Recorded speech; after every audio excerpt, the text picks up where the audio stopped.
Aloha, Scott Thompson. I wanted to point out an intervention that I don't know if I created it or if I saw it after studying the Vedanta, but all the credit goes to the people that taught me, which is Swami T, Sadhguru, and everything has been free on YouTube, as well as some books that I've read. But somehow my mind formulated this code, if you will, and I'll highlight. I have some videos named Fear Wants Truth. So one video, Fear Wants Truth, is a metaphor within an analogy that truth is blocked. And on this video, you'll see that your truth is blocked from your fear as well as your want. So these two elements of fear and want is blocking truth. I hope you'll like the art behind it. This leads into an understanding of two videos that I would like to promote. One is Fear Process, and Fear Process is a video for you to use when you get triggered. Anytime you're fearful of something, anytime that you're angry, upset, that's fear. Any of those negative feelings. If you listen to the video Fear Process, it'll help you work through that and identify what's going on. So it's made as an intervention, if you will, of something that you can do, and hopefully you'll calm down and you can do something, which leads into journaling. And then it shows you how, like, how do you work on these things? How do you make these changes? Which is in the form of educating yourself and exposing yourself to concepts that you're fearful of. But Fear Process, check that out. The third video for Fear Wants Truth is Wants Process. So Wants Process is anytime that you are depressed or sad, you want something, you have a loss going on, there's a void going on. So this video will help you breathe and process your information, identify what's going on, and also show you how to do that. So check out my Fear Process and Wants Process. But before you do that, check out Fear Wants Truth, which will be the introduction to those two videos. And then later on, you can just check out the Fear Process and Wants Process anytime that you're triggered for a negative event or a positive event, and it'll give you something to do.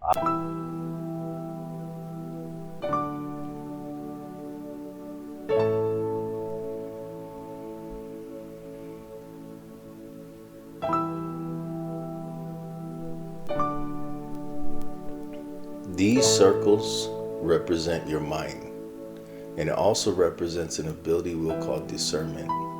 There are 4 layers within these circles. You must use your experience and triggers to complete the task.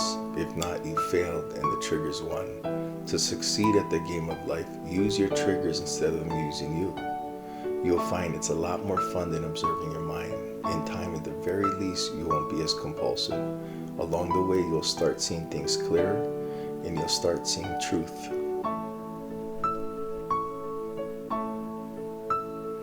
As you look through the circles, inside you'll see a yellow U. To the left you'll see a T, and to the right you'll see an H. The 2 letters that are missing is the R and the T in the word truth. This is a metaphor within an analogy. For you to see truth, you must work your triggers to get to the root of what you fear or want. This represents a process you will learn. Once you get to the root of your trigger, which is represented by the last letter, the R or T appears. This R or T is a seed of thought to do more.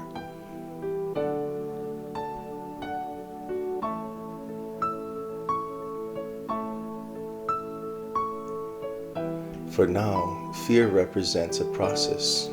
Feeling everyone assumes real. Process your triggers to get to the R, to find out who are you. Again, we are using a yellow U in the middle of the mind. So poetic, right? For wants, use when attention needed, think. Find the other piece of the puzzle using the you and I relationship to discover the T. Truth is right in front of our eyes.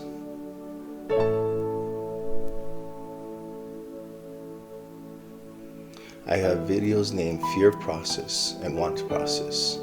These will explain the layers of thinking that will get you to pinpoint a seed of thought that will help you identify the what to study on.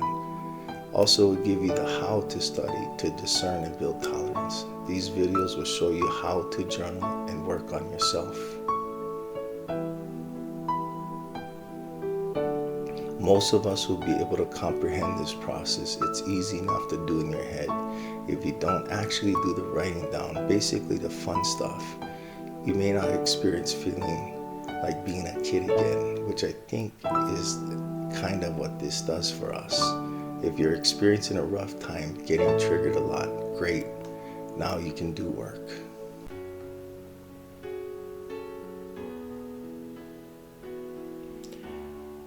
The outside of the hexagon is the outside world.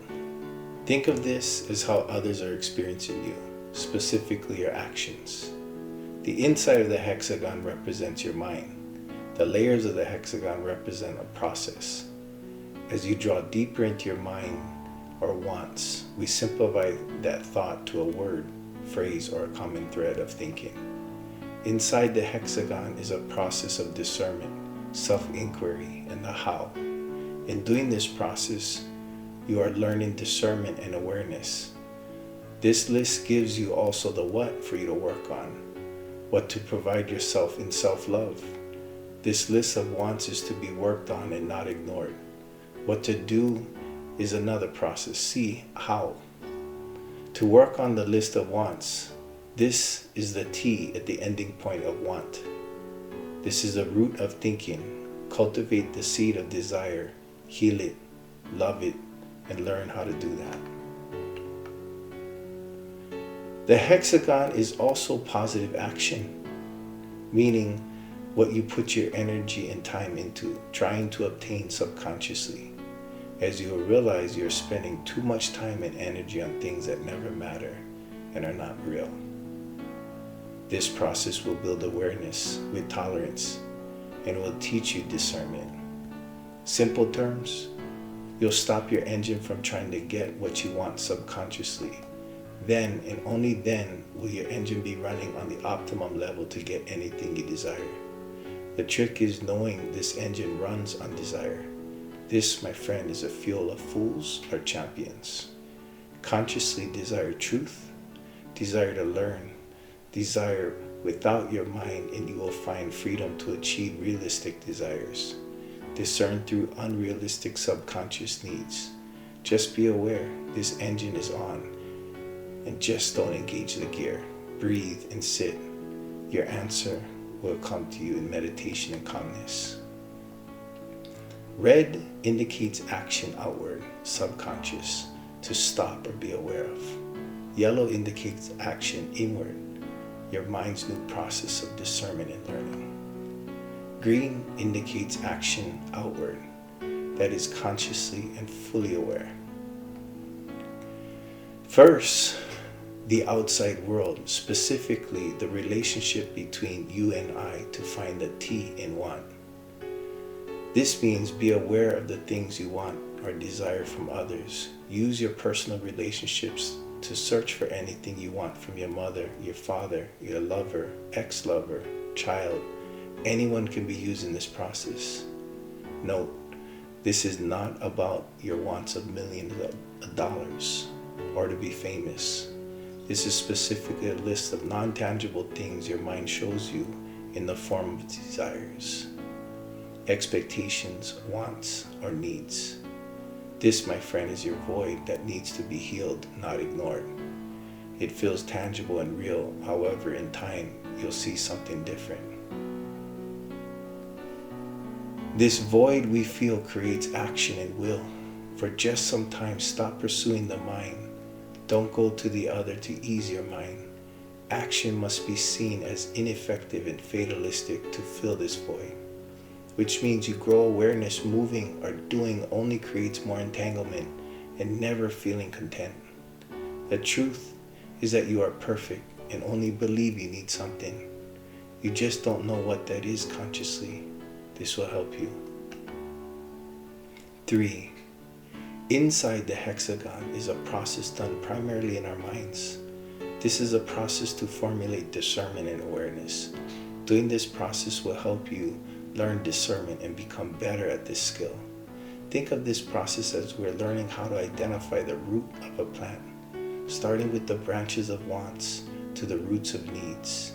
You will soon realize these roots are sprouted from a seed. We're searching for that subconscious seed. The counter seed of knowledge is found in the subject to learn from.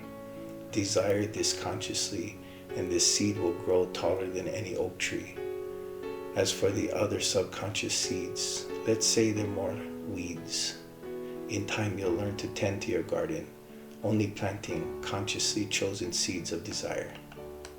For the subconscious root of what you want or need, you will find the things you desire. Your first step of thought is to grow and cultivate self-love. This seed of thought is only learned by exposure to the content, reading, YouTube videos, self-work, the list goes on. Become an expert on self-love and know it well. Some pointers for this new seed of thought is a list of wants. How to work the list of wants. Affirmations with emotions. Learn how to do this. Don't just listen to one or two people. Don't believe anyone. Just evaluate the information and try it out. What else do you have to lose? Directly connect your wants from others and give it to yourself. If you want validation, attention, love, hug, forgiveness, anything, please give this to yourself. Yes, hug yourself. This list is for you to literally give yourself daily. When I say daily, I mean 10 to 100 times a day. Like all self-love prescription is to get weird with it in private. After all, you are formulating a relationship with yourself. This is your best friend. Be a best friend and count on your best friend to always be there. This is you, the only being you can trust. It's time you start saying hello. Along with getting weird, do it until it doesn't feel weird anymore. No self-love should make us feel awkward. If we do feel awkward or weird, that should tell you something. Mirror work, again like previously stated, do it until it doesn't feel weird anymore. Meditate, take it up daily. Learn about the powers of meditation and ability for us to regulate our emotional states. Practice makes perfect, don't quit. Make fun and make it quick initially. Meditate for 5 minutes a day could change your life. Check out Louise Hayes and Abraham Hicks on YouTube. They are gifted in their ability to teach, and you will feel a love in their voices. This is for you to only know the potential of self-love, and you'll soon realize more. You are truth, consciousness, and love. We only forget that and believe our own minds in moments we feel incomplete. You are not and have never been incomplete. Waking up to this fact, a person needs to be conscious and aware. We are aware of our minds, but luckily we are aware of the outside world too. Consciousness and awareness helps us discern between what is real, the outside world, and what is not real, the inside world. From this seed of wants, formulate a practice daily. This is the outside of the hexagon. This is the action the world sees. This is the action you do consciously, not through emotions, motivations, or likes or dislikes. You desire to know will cut through your mind's belief and settle on an action plan. This step is the action part of this plan. Practice makes perfect. Think 21 to 28 days to create a new skill. The engine that is running is still running in your mind, and you're trying to get things on this list. Note, desire is not a compulsive thing alone. We can desire things consciously, but you will find your conscious desires are a lot more simple without your mind. You'll desire to find truth, desire to be conscious, or maybe simply desire an ease of life, peace with all. Consciously, you'll realize you have no needs, and if you desire anything, guess who you need to depend on getting it? We need to maintain ourselves and heal ourselves. You will find one miracle that happens. The list of things you desire or want from this world or others. You, my friend, will be the being who gives that to the world. Give yourself the things on this list of wants. Over time. You'll build awareness. This gives you tolerance, and you will achieve the ability to discern desires consciously and aware of subconscious drives.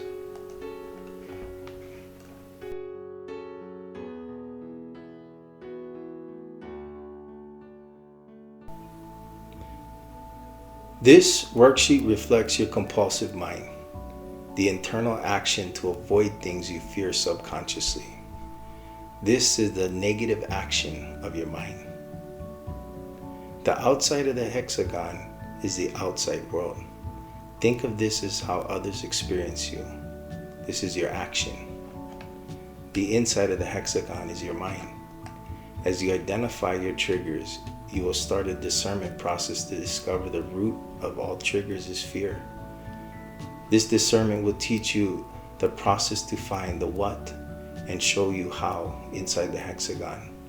Remember, this process is to learn, find who you are by processing triggers and fears till you get to the end, the R. The R helps you realize truth. The first thing you want to do is thank the other person in your mind for teaching you about you. Recognize that hurt people hurt people. This is only fear inside of you and maybe in the other person. Recognize that at this point, reacting may only hurt you and maybe somebody else. You have recognized your behaviors and actions in the past are maladaptive. So poker face and let go. Number 2, this is only your security system going off. It's an alarm. Tell your security guard to stand down. See with your own eyes. Keep using your sensations. All are outward. Get grounded in the now. Check your surroundings. See if there's a lion chasing you. Next, check your body. See if there's a knife poking out of your body. If not, you're safe. Keep breathing. Your body is safe. You have a social or psychological problem that needs your attention, not reaction. Logic. If your environment is safe, there is no need to change your behavior. Consciousness, which is full of awareness, will be experienced in feeling secure. Keep breathing deep breaths. Your body will soon be calm. When calm, start processing with structure. Go into the fear. Find out how you feel. What's behind the feeling? You're looking for what you fear. All triggers are fear. Yes, even anger. Food for thought. Anger management problems will soon be solved when we start seeing it for what it is. A temper tantrum. We are all still kids, but we need to start parenting our egos with love and acceptance. And sometimes you need to tell your childish mind to just shh. Love responds, it never ignores. Love also accepts. These things may be buried in the subconscious. Check out YouTube, learn and ask yourself better questions. Master this self-inquiry skill. Examples. If this fear was true about me, what would that mean about me? If everyone in this world believed this fear about me, what would that mean about me? If this fear were 100% true, what would that mean about me? Take on your fear and become it. Play with it and make fear your toy. You will soon realize the limits of your beliefs and fears, but you need to test your boundaries, and this process is scary. When you're done processing, use your subconscious and ask your subconscious to help you. Open yourself up to the truth and ask yourself to show you what has happened in your life that is similar to the situation, and let it go. You may have a dream, a thought may come up a day, a week, or a month. Write that down too. Fear. The process will get you to the what. First is feeling the situation that triggered you. the epiphany that you know or that you will have, something in the past that you remember, the awareness, the gained awareness, the belief and the judgment or expectations, and the root to consolidate this to one word, a few words, or just an idea.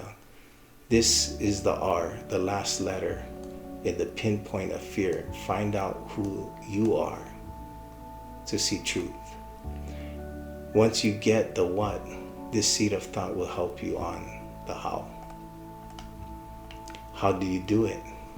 Expose yourself to the concept of fear. Wake up with only one thought on your mind for a while. You're going to kick fear's ass and you know exactly where it lives. Pick a fight with it. Challenge it to challenge you. Embrace this and feel your power and control return. Expose yourself and learn about it every day. YouTube the topic every day. Read a book. Become it in private, but never act in front of people. Never create action from the source of fear. For your choice is to wake up and respond. First, you must stop reacting. Stop creating from this source of fear. Become aware and no more. Meditate often and connect with your higher self when needed. After all, it is always there in awareness. If you use your awareness, you will get out of your mind. When you concentrate, you are in your mind. Get out and see the difference, what is in your mind and outside of your mind. The difference will grow clearer. Your loved ones is always experiencing you. How do you desire for them to experience you? This is knowing, and this is consciousness.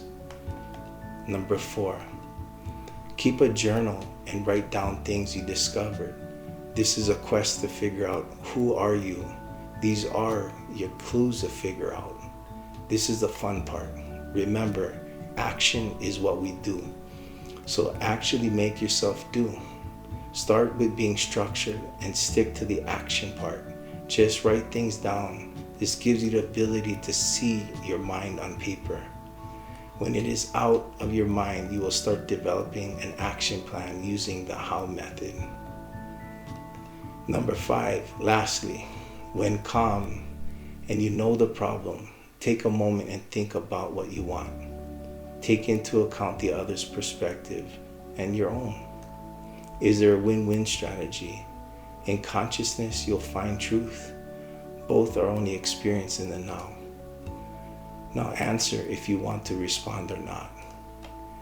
When you respond, create what you desire from energy and words. All you should judge is if you behave within your own integrity. Talk from a knowing and be open to being wrong. You will soon realize most of what we believe is deeply flawed. Remember, the ego wants 100%, but the more reasonable percentage is 51% going our way. And learn the humility to let go of the 49%. This is Sadhguru, without feeling like we lost.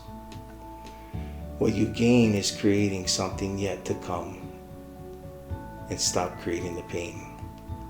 Remember, only speak of what you want or you'll get what you need. School of Hard Knocks. Fear. Fear is a feeling everyone assumes real. When you find your truth, you'll realize fear is but an illusion.